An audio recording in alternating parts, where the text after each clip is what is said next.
Howdy folks, we're looking at Edge Magazine issue 30. This one released March 1996 and discussing the future of entertainment.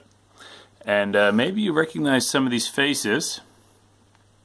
We have Will Wright here, back when he wore the big glasses. Miyamoto, Molyneux, there's Chris Crawford, right? And we've seen him in the magazine. Trip Hawkins. I don't remember his name, but he made the Lynx and the Jaguar. So, this issue is about 50 power players, indeed, the rock stars of the video game industry. So, this is a very interesting time bubble, and yeah, I think you'll recognize a lot of people back then. A lot of them are still at large, even though it's 20 years later by now. Wow, it's just quite a different looking inside cover. So, yeah, the inside column is about the magazine itself, how it's how things have changed in the last 3 years since the magazine first appeared in 1993.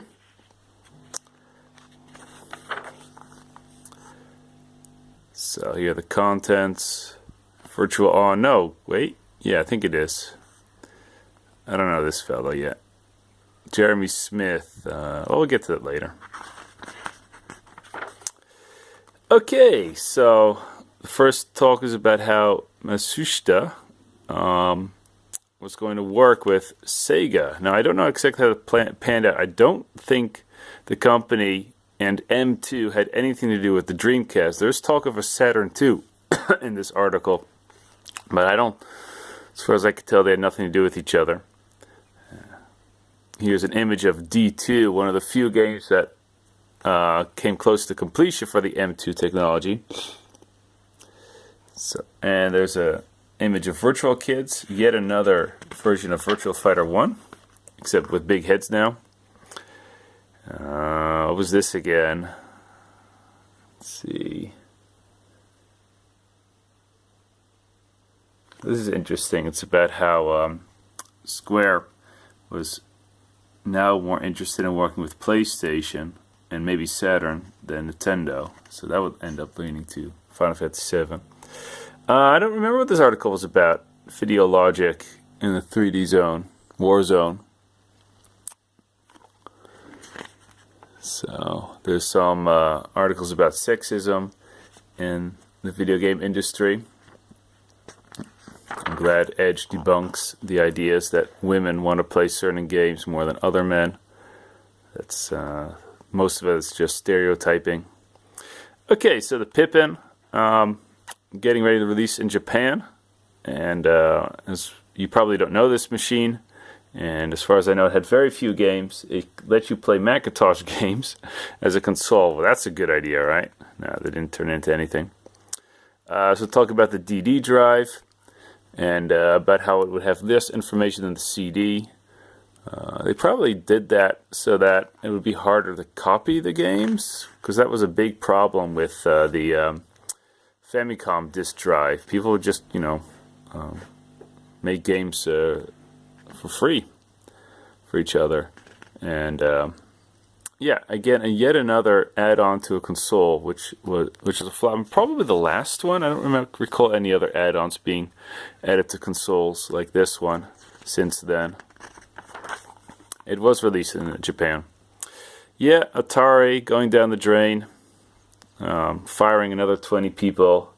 So people pretty much by now agreed Atari's at its end, and I think. Sam Tramiel had a heart attack even, so yeah, things are going really bad. DVD is almost here.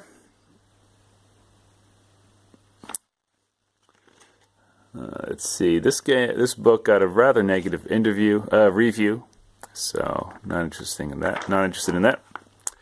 Okay, the letters section. Yeah, one really long letter about how the British now, they used to have a lot of luck growing up in England because of the microcomputer culture, people programming games for the Commodore 64 and the Spectrum, which was quite normal back then. and that helped a lot of young British people with programming skills. But they didn't use the IBM PCs that much because, the Amiga and the Atari ST were also very popular. So if you learned to code in England, you probably didn't learn to use the x86 architecture that IBM computers have or had. So that this talks about how England is going to have some trouble, and I guess that was kind of the case. Although Grand Theft Auto is the biggest video game series in the world, and that's British. One person talking about, hey, how come Nintendo Super Mario 64? That's definitely bigger than Jumping Flash. So cartridges are bigger than CDs, right? Or not? How does that work? Well, Edge simply says that the CD on Jumping Flash wasn't used to its full extent. Another writer mentioning how the advertising gimmicks of PlayStation and Saturn were really falling on deaf ears, because people who would buy such systems, they knew what they were doing. They could read magazines, and they weren't going to listen to commercials. But of course, Edge replies, yeah, but a lot of people don't read magazines who don't know much about video games, and are just like, hey, I have some money to spend. I just want, I want these video games that look cool. Look at how Doom helped the IBM computer get sold. I mean, good-looking games alone make a big difference. Okay.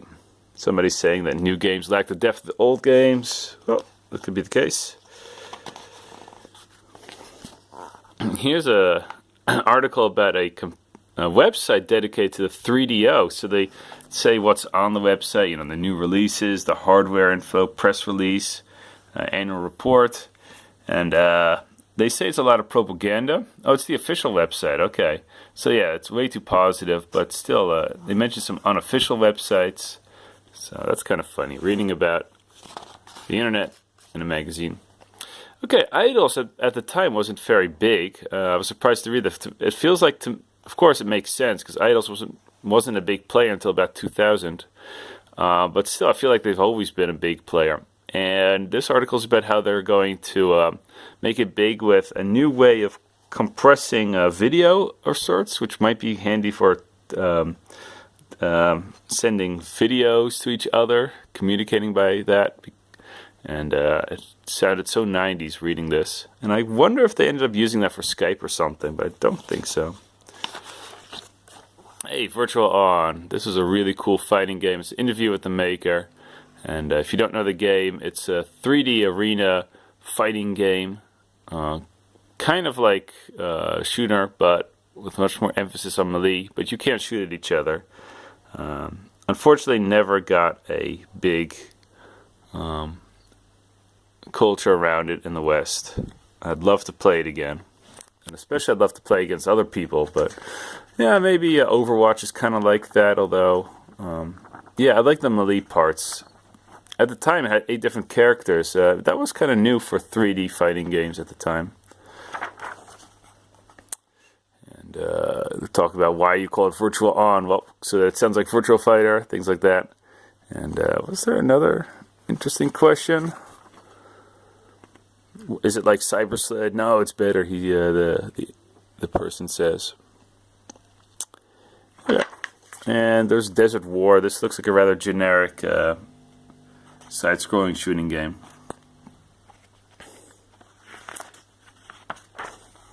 Okay, Chris Crawford again.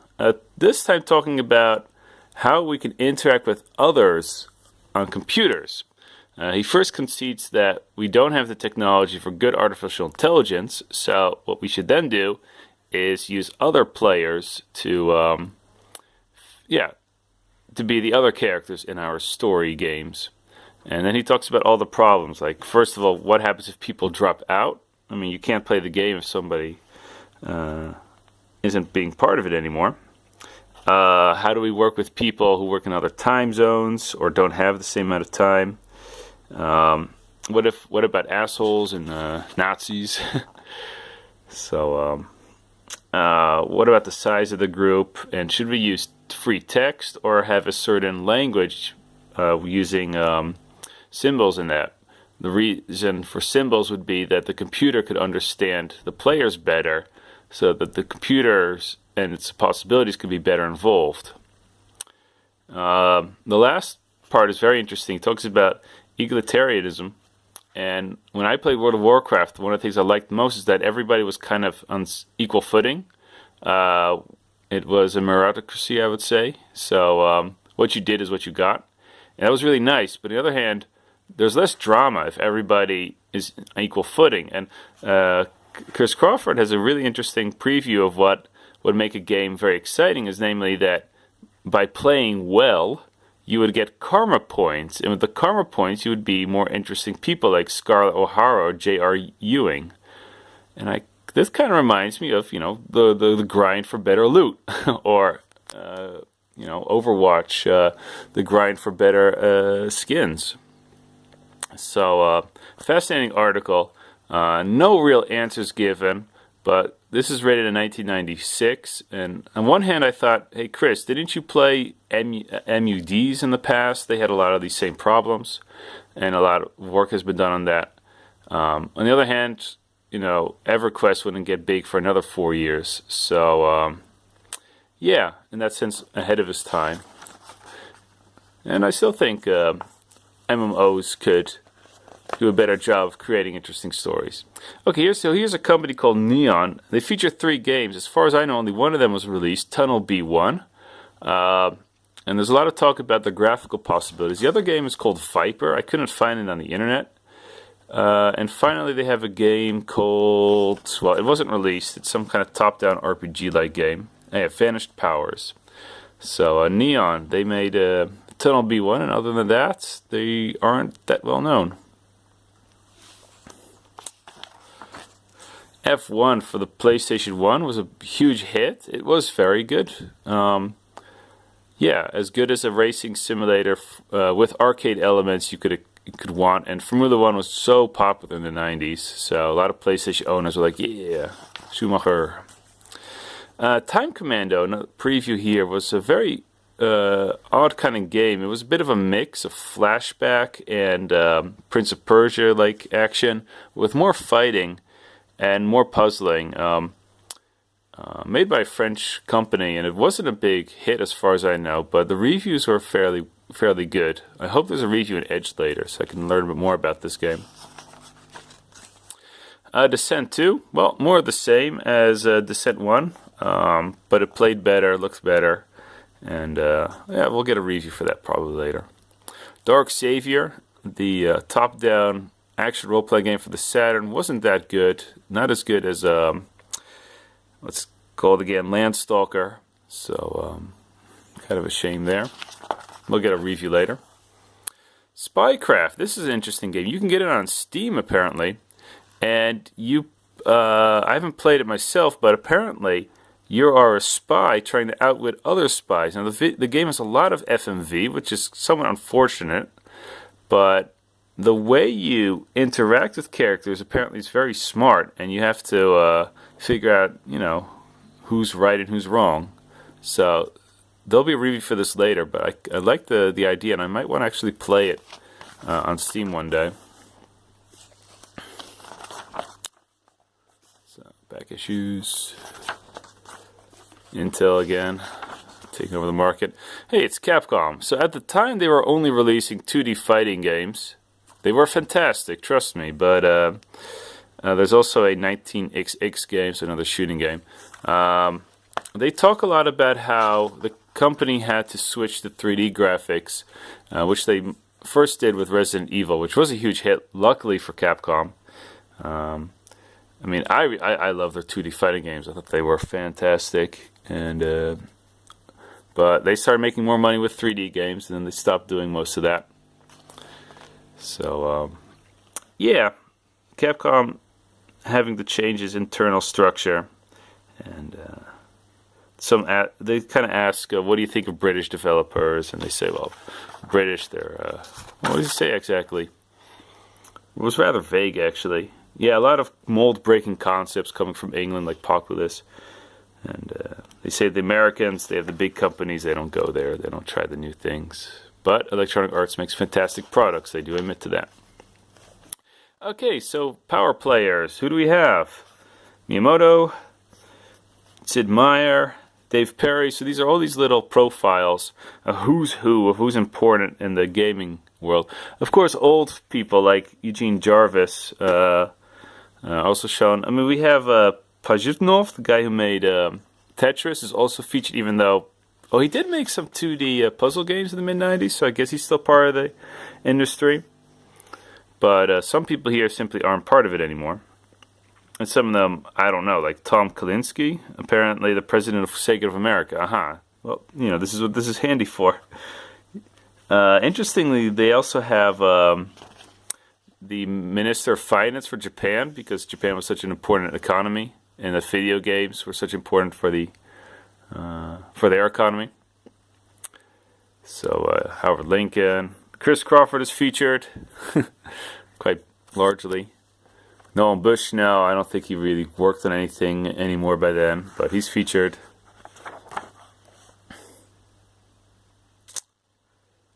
We have Lord British, Richard Garriott, Kelly Flock, I don't know, Brian Fargo at the time, Mr. Interplay, who also made games. Yeah, so it's kind of cool to look at, all the important people, and it's typically Edge, you know, they're more concerned with the people who make the games and the games themselves. Speaking of which, here are the reviews. Toshinden Part 2, getting a 7 out of 10. Bit more sluggish than other fighting games at the time, but it looks fantastic, so that counts for a lot. Total NBA gets a 9 out of 10. This was made by British people, and it indeed was, at the time, just as good as NBA Live. So, good basketball game. This series would continue until about 2003. I don't know if it deserved a 9, but it was good. Darius Gaiden getting a 6 out of 10. I don't know if this is a new Darius Gaiden or re-release for the Saturn. Yeah, yet another side-scrolling shoot-'em-up. Enix had a contest where people would make a game, and the grand prize was $200,000. Quite big. I'd love to look up who actually won and what happened to their careers, because that's a lot of money, you know. And 10 second prize is making $10,000. That's that's nice. Hey, Horned Owl, a lot like Virtual Cop, but this one for the PlayStation, and I guess at a 5 out of 10. Even though they say it's quite okay, but it's a very short game. Virtual Cop 2 would get an 8 out of 10 in this magazine, so I don't see what the big difference is there. Defender 2000, unfortunately, only gets a 3 out of 10. This is indeed made by Jeff Minter for the Jaguar, so one last Jaguar game we get to see. And they say it's horrible. They say it's much better just to play the original Defender, and Jeff would never go back to another Defender-like game. Edge says it's too easy and simply kind of lame. So, yeah, they say go play Defender on the PC, the original. Marathon 2, I guess more of the same of Marathon 1. Made by Bungie for the Macintosh. Indeed, it looks like Doom and it plays like Doom. Doesn't have quite the personality. But, yeah, its legacy will always be the 3D shooter for the Macintosh. This game gets an 8 out of 10, so it's quite good. And later on, Bungie would make Halo, which I didn't like. We have Death Keep, one of the last 3DO games being released, a action RPG and first person, but other than that, rather lackluster. It gets a 5 out of 10. Foes of Ali gets a 4 out of 10, another 3DO game. Box game with made by Electronic Arts, very ambitious, but simply not the technology to hold it up. You get all these funny graphical effects if you got beaten. Edge complains that it's too ugly, and that it's just boxing just isn't that interesting as other fighting games. It's too slow. So games like Street Fighter Alpha though would get an 8 out of 10. And I talked a little bit about this earlier. I preferred playing Super Turbo. That's what it was. I didn't like the the super meter. I didn't think it'd add that much to the game, and I preferred having more fighters in the balance and the more aggressive playing of Super Turbo. So Street Fighter Alpha kind of skipped that one. Alpha 2 I liked more. That had a very good competitive scene, but Alpha 1, nah. Hey, here's Dungeon Master. They probably wrote about this because of the 3DO action RPG game. This game was released in 1988 for the Atari ST, and it was huge in England. Yeah, I don't get really why. I guess because it was 3D-ish, kind of like Wolf 3D. Released 4 years earlier, Wolfenstein 3D. And other than that, it seems to me like a generic role-playing game. Just crawl through the dungeon and beat all the enemies, get the loot. But a big hit at the time.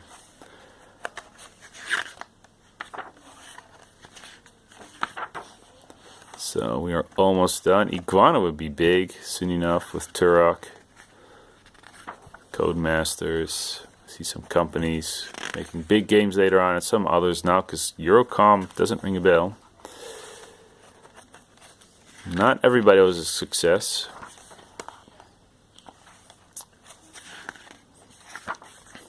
Okay, Jeremy Smith. Oh yeah, this is the guy who worked for Core Design.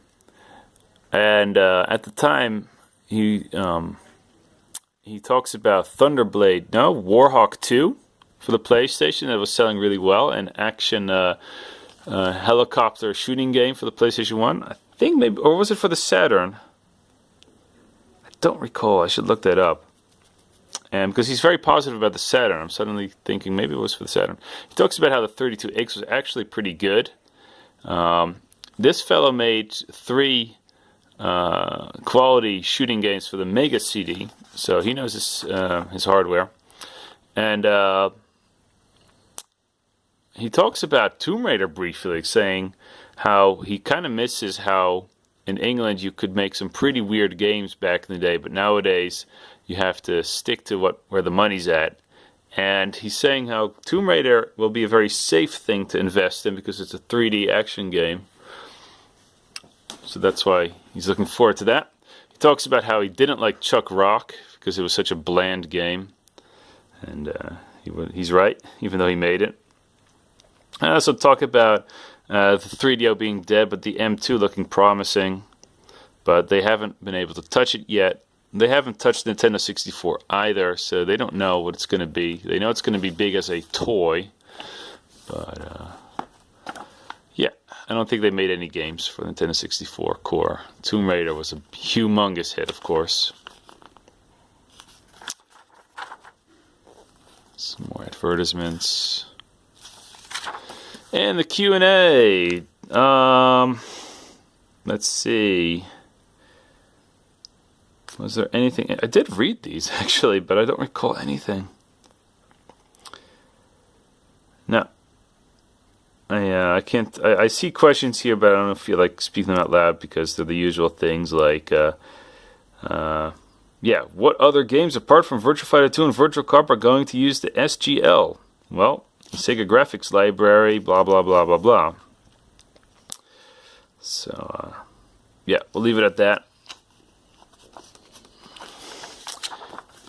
And here's the preview for next month. This time, not a whole text, but back to what they used to kind of start with. And there's going to be talk about the spheres of music and other youth culture. So it's about new culture, something that's very 90s. Wipeout embodied it quite a lot. And the PlayStation 1 brand too. So kind of technologically rich Japanese artistic stuff. I'll see all about it in the next issue.